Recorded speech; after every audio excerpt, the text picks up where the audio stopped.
Olá, seja muito bem-vinda, seja muito bem-vindo ao programa Economia para você, na Band News TV e na rádio Band News FM. O setor de turismo foi um dos que mais cresceram em 2024. O número de turistas estrangeiros no Brasil foi o maior da história. Quais são as expectativas agora para 2025? Minha convidada hoje é uma das maiores referências na área. Eu recebo o Chieko Aoki, presidente do grupo hoteleiro Blue Tree Hotels. Prazer, Chieko. Uma alegria muito obrigada te pelo aqui. convite, muito obrigada. Quais fatores que você destaca que foram importantes para promover esse resultado tão favorável do turismo em 2024? 2024, o Brasil como um todo, nós tivemos mais turistas, foram 6,6 milhões, que bateu um recorde, né, dos Estrangeiro, últimos, né? de estrangeiros, e também, principalmente em algumas cidades ou estados, tivemos mais turistas por conta de eventos corporativos. Você acredita que eventos corporativos ano passado, de acordo com o FEComércio e a Anagef, faturou 130 bilhões. É que mexeu com 130 bilhões da economia só em eventos corporativos. Então, evento corporativo é muito importante porque ele não são como shows. Os shows são, como também, tivemos Fórmula 1, Sim. que é curtíssimo, uma semana e faturou 1 bilhão. Né, movimentou 1 bilhão de reais. Agora, 130 bilhões é porque durante o ano todo. E são movimentos que tem para o Brasil todo. Uhum. Então, é muito importante. Eu acredito muito no mercado corporativo, segmento corporativo, e quero que continue bastante. Além de que hoje, né, Juliana, tem uma tendência muito diferente, que é o leisure.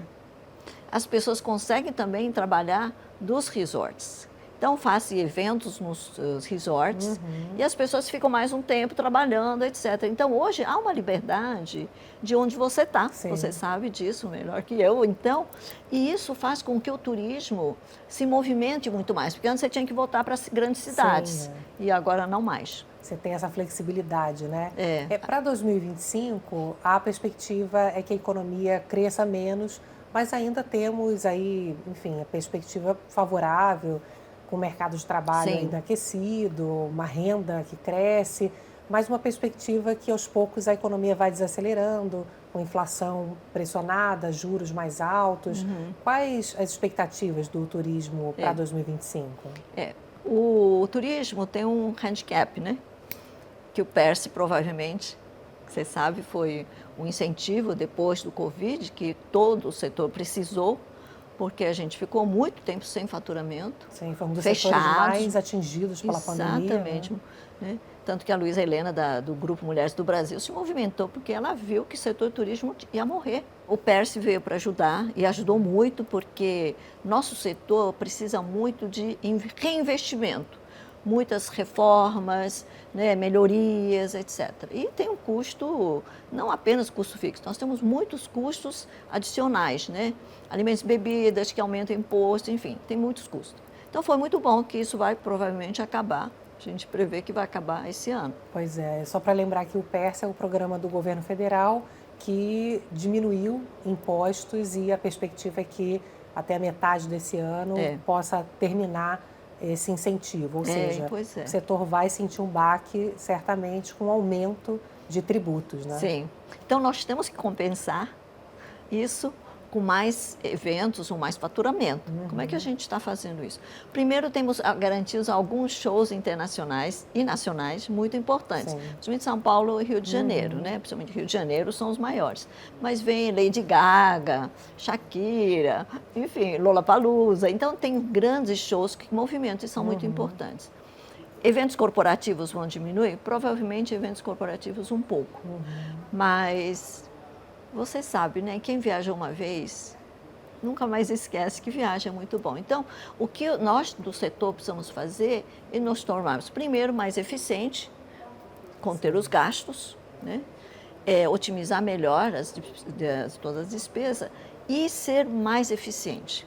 E para isso, a tecnologia vai nos ajudar muito. Esse assunto está dominando o debate econômico no mundo, né? Como que vocês estão trazendo essa questão da tecnologia para dentro do negócio? Então, inteligência artificial e tecnologia.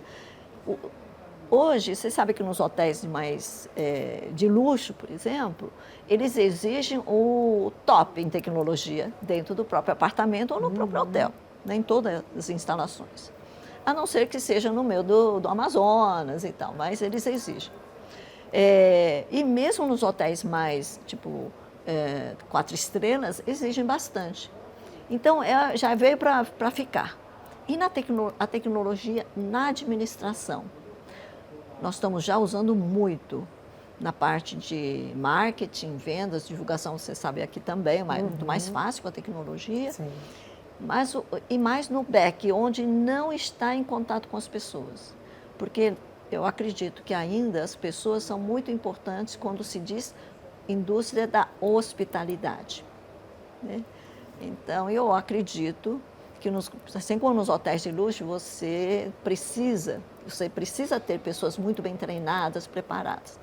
E nos outros hotéis também, os econômicos, não. Você não tem condições de ter pessoas com altos salários, muito preparados, com grande experiência.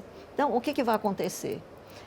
Vai ter uma definição muito clara dos hotéis de altíssimo luxo, luxo, 4 estrelas, e os econômicos, cada um no seu segmento, muito bem administrado. E, para isso, a tecnologia é muito importante. Claro. Então, porque no hotel econômico, a pessoa não se importa que seja atendido por uma máquina, por exemplo, né? Isso. Que é o que está acontecendo cada vez mais. Os jovens gostam de ser atendidos ali rapidamente por um totem, né? Já estão mais acostumados, né? Tem hoje um crescimento mais, como você está dizendo, dá para crescer, talvez não tanto quanto ano passado, né? Tentando minimizar desperdícios, enfim, alavancando com a tecnologia, né? Exatamente. A questão da otimização de faturamento.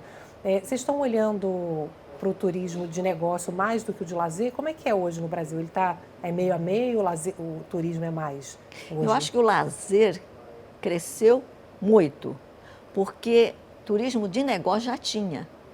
O turismo de negócio alavancou muito. Ele é uma fatia maior? É maior.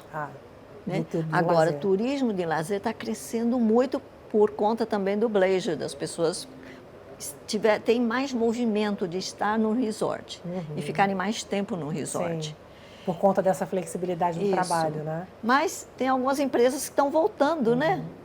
Muitas empresas estão anunciando que vão voltar para os escritórios, etc. Então, essa mudança é muito difícil de você prever e também não é de um dia para o outro. Sim. Eu acredito muito no segmento corporativo, tanto que eu disse 130 bilhões faturando no mercado corporativo. Pode ser que diminua, vai diminuir, mas se você tem uma empresa, você sabe que a gente precisa estar junto com as pessoas. O que é mais importante, a base, tanto da hospitalidade, da hotelaria, todo o negócio, não é o relacionamento, um relacionamento positivo. E o relacionamento à distância, até existe, mas relacionamento pessoa a pessoa é muito diferente, que nem a gente está aqui, é muito diferente. A gente fala por telefone, é diferente. Uma vez ou outra você tem que estar junto. Isso é que movimenta o segmento corporativo. Né? E com parentes, você também, não é, assim, ao lado do segmento corporativo, tem os parentes. Então, se você tem um evento numa cidade de São Paulo que é tão grande e você tem parentes, você aproveita, visita parente, faz compra, né? Com tudo isso. Então, eu acho que o segmento corporativo não vai morrer, né? E será sempre, para mim, muito importante. Isso que você está falando é interessante porque, como você falou, em 2024 teve um crescimento muito forte dos eventos corporativos, porque as pessoas estão valorizando muito a experiência, né? O estar junto, viver uma experiência diferenciada ali pessoalmente. O que você, como grande conhecida, como encantadora de hóspedes, o que é hoje uma boa experiência em um hotel? Hotelaria? Acho que são diferentes no hotéis, né, de muito luxo, que felizmente estão abrindo grandes hotéis, né? Tem o Rosewood, agora abriu o W, tem muitos hotéis no Brasil que a gente pode se orgulhar. Nesses hotéis de luxo, eu acho que é exclusividade. Segurança e exclusividade, né? Tudo precisa ser muito exclusivo, desde os amenities personalizados, né? gastronomia de alto nível, tecnologia, tudo assim, tudo de ponta que é exigido. E nos outros, né, vamos ligar os hotéis mais simples. Acho que precisa ter primeiro a localização, porque você não vai querer, se vai ficar no hotel mais barato, mas está fora da localização, você vai gastar com transportes. Então, a localização precisa ser passa a ser, às vezes, o ponto mais importante no hotel econômico. Sim. A localização, o custo-benefício. Um café da manhã adequado, né? E conforto e higiene. Então, você passa a ser menos exigente nas coisas exclusivas, mas mais exigente em termos de localização. O que é realmente custo-benefício que te dá vantagem você ficar naquele hotel? E o atendimento, certamente, né? O atendimento sempre, né? Mas nós, se você me permite, da Blue Tree, nós queremos dar atendimento de hotéis 5 estrelas, mas eu não tenho todas as facilidades tão exclusivas de um hotel de alto luxo, porque isso demanda muito investimento. Mas nos nossos hotéis, o atendimento é bem exclusivo, a gente se preocupa muito com o silêncio, né? Então, realmente a gente é tão exclusivo, vou contar um pouquinho de vantagem aqui, mas veio uma vice-ministra importante aí.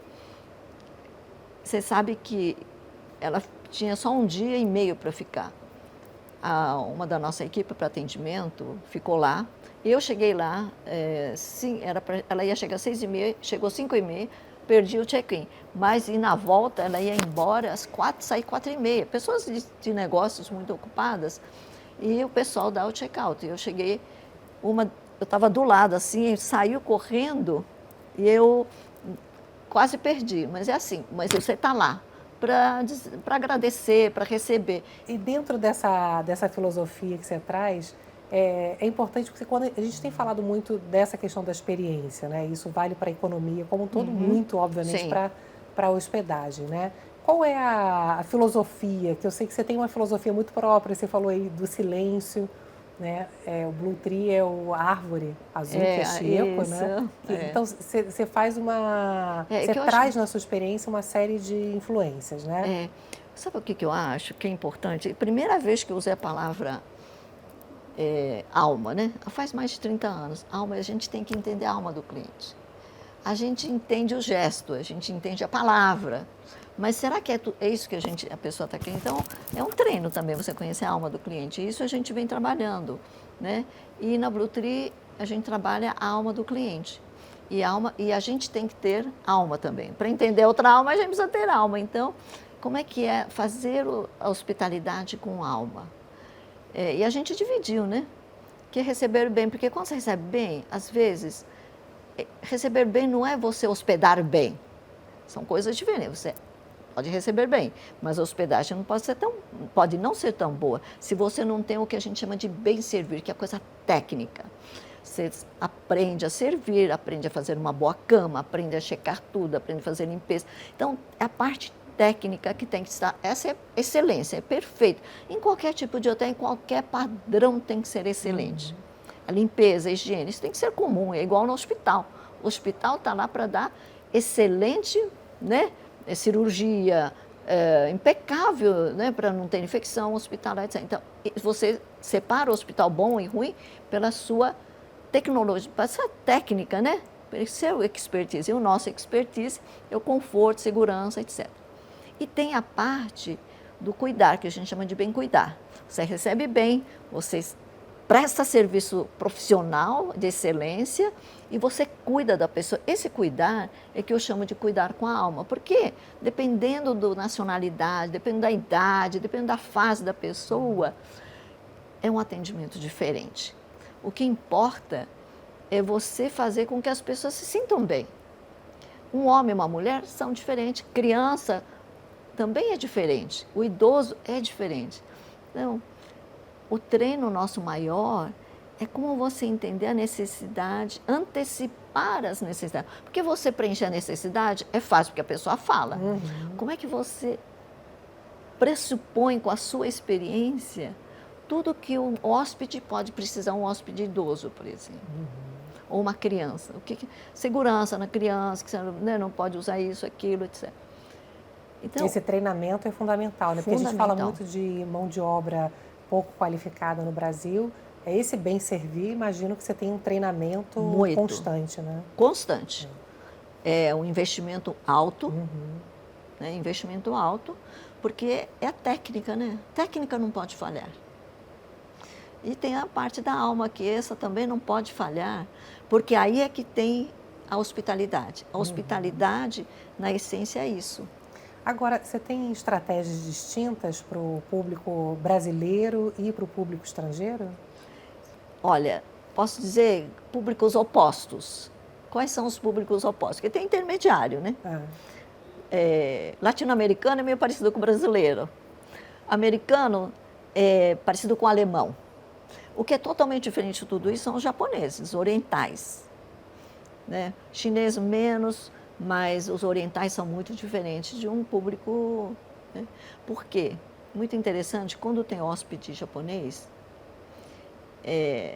eles verificam cada passo que a pessoa, por exemplo, se eles receberem um hóspede VIP, quantos passos dá até para ter o banheiro, da cama para o banheiro. Não estou brincando, é tudo medido, cronometrado, quanto tempo leva dentro do elevador, quando é um VIP, tudo, e tem tudo anotado. É incrível. E é tudo, então, há uma previsibilidade muito grande, porque tudo é feito, planejado com antecipação. Nada acontece de repente. Né? Uma vez que aconteceu uma coisa de repente, que a gente não planejou, isso já faz muitos anos, na época do Cisapar, quando a gente hospedou o imperador do Japão, e ele pediu uma coisa que a gente não previa, né? Uma coisa muito simples. Então, a gente acha que os hóspedes... O que ele pediu? O pedido de room service, né? E a gente recebia o reis da Espanha, vários... Sim, na década de 80, isso, né? 90. E todos eles, a gente que faz uma fábula, né, sobre os reis e rainhas. Não tem nada a ver com a sua parte, mas eu vou dizer, eu ia receber uma vez... Não, essa curiosidade a gente quer saber sempre. Recebi na inauguração de uma casa, ela era irmã dos reis da Noruega.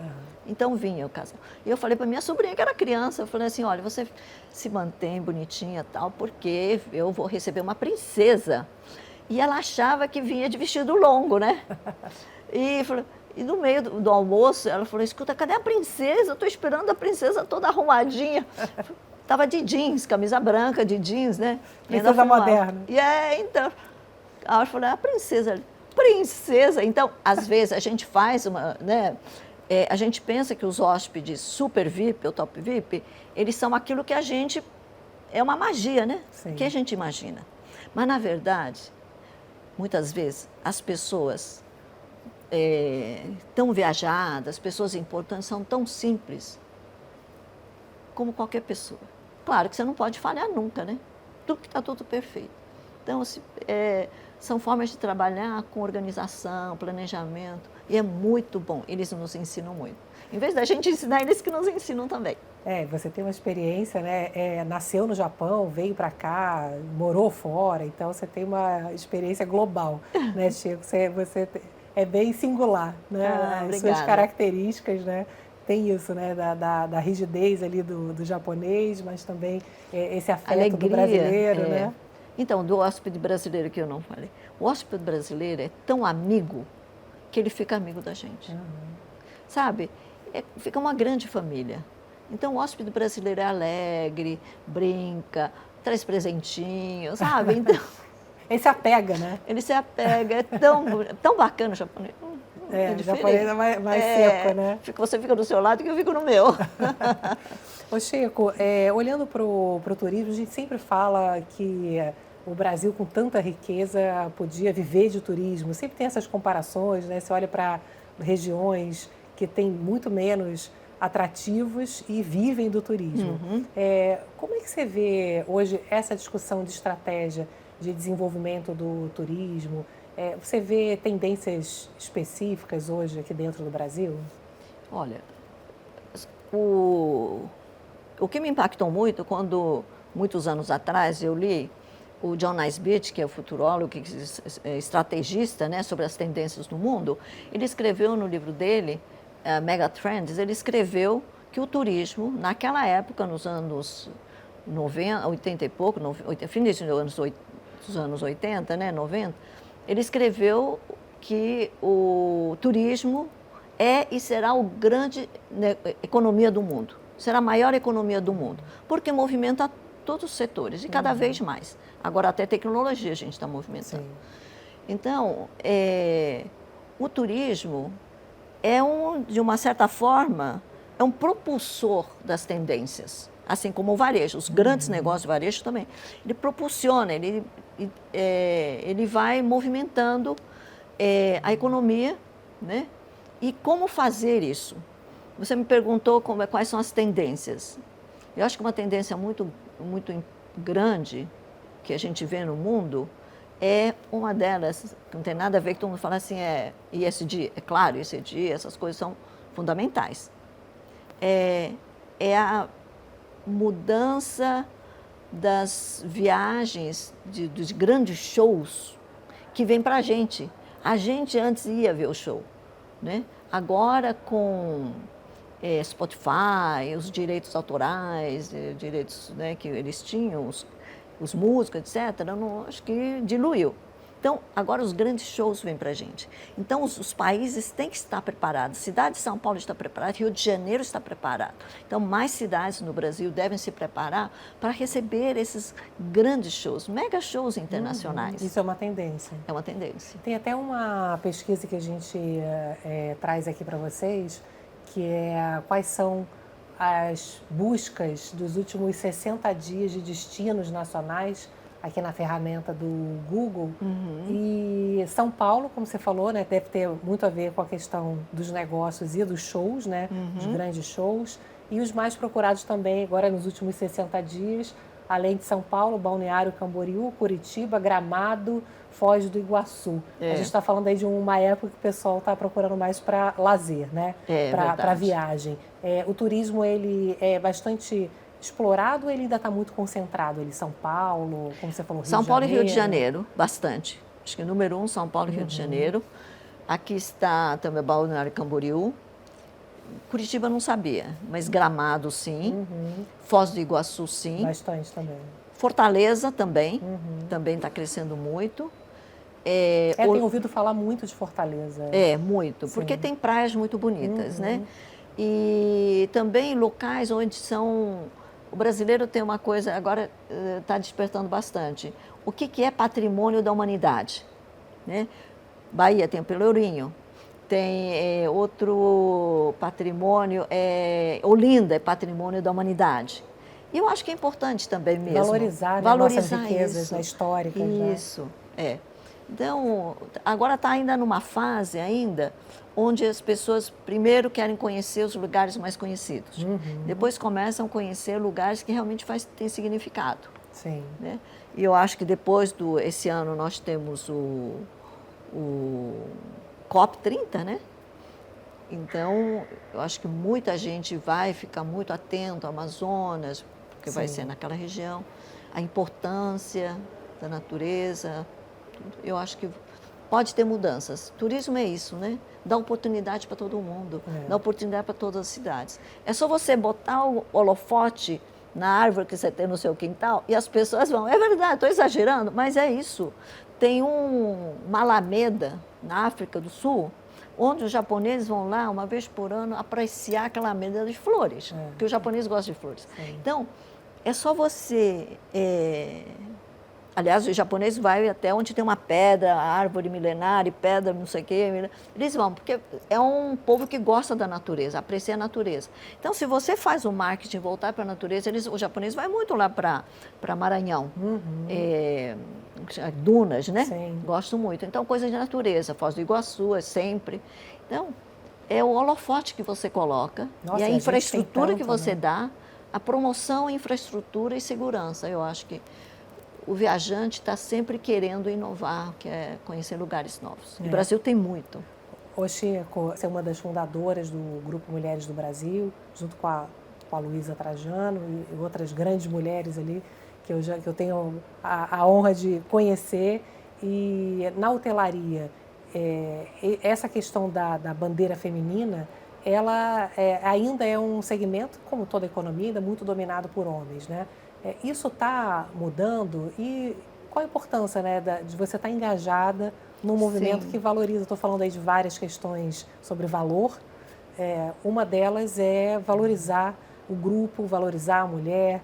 O quanto que isso está mudando, Chico? O turismo também, antigamente é só homens, quando eu comecei só tinha homens. Agora tem muitas mulheres herdeiras e também executivas, que estão fazendo um trabalho realmente muito forte. Principalmente, elas estão se juntando. As mulheres também têm que se juntar. Então, quando a gente junta, a gente é reconhecido. Nós somos reconhecidas e existem premiações. Eu acho que premiações de mulheres que realmente fazem diferença tem que existir, tem que fazer mais. E as mulheres no mundo todo, inclusive do Brasil, estão se conectando com outras mulheres no mundo, né? E isso faz com que haja mais força para as mulheres. Então, uma aprende com a outra. Então, não sei se os homens estão percebendo, mas está havendo um movimento internacional das mulheres se darem as mãos, se engajarem nas causas, não apenas femininas, porque a causa feminina é uma coisa interessante. A causa da mulher está muito ligada à causa das necessidades da sociedade. Por isso que eu acho que é muito relevante a liderança feminina. O Covid deu visibilidade ao Grupo Mulheres do Brasil porque a gente se preocupou com as pessoas que ficaram com os negócios fechados. Então, foi isso que movimentou. Nós estamos trabalhando muito com a violência contra as mulheres, porque muitas mulheres, além de ter que cuidar da família, tem que trabalhar, ainda apanham em casa, né? Isso não pode existir. Então, isso corta, isso reduz a capacidade das mulheres serem mais produtivas. Economia, e mesmo também como pessoa, isso é prejudicial. Então, eu acho que as mulheres estão crescendo muito, turismo muito, e as mulheres no turismo estão olhando muito para a parte social também. Como fazer com que as mulheres participem mais. Por quê? Por que tem esse movimento? Porque as mulheres participam ainda pouco, têm oportunidade, não tem tanta oportunidade, porque cuidar de filhos, da família, etc. Como é que vai deixar os filhos? Então, todas essas questões estão sendo trabalhadas pelas mulheres também do turismo, né? E de todos os setores, porque são problemas comuns que a gente tem. As mulheres têm uma preocupação social muito grande com relação a todas as pessoas, homens e mulheres, crianças e idosos. Esse olhar vai fazer muita diferença, porque a tecnologia vai resolver uma série de problemas, mas tem a parte humana, que essa tem que ser realmente uma coisa humana, que as mulheres vão levar para as empresas, para as entidades, e no modo como trabalhar, como fazer com que as pessoas realmente se sintam felizes, se sintam bem, que a gente nasce para isso, né? Com certeza. Bom demais ouvir Chico Aoki falando de generosidade num mundo tão polarizado, né, com tantas disputas, né, tantas violências. Você é farol, viu, Chico? Não à toa você é conhecida como a dama da hotelaria. Espero que os homens não achem que só... Os homens também fazem bom trabalho, mas tem um espaço aí que é para as mulheres, né, que as mulheres podem estar cobrindo, que pode estar apoiando. Com certeza. Prazer enorme sempre falar com você, sempre aprendo muito. Obrigada pelo seu carinho e sucesso aí para 2025, muito, né, para a nossa economia, né? Vai ser. Obrigada. Obrigada. Muito obrigada a você por estar sempre aqui comigo no Economia para Você. A gente se vê semana que vem. Tchau.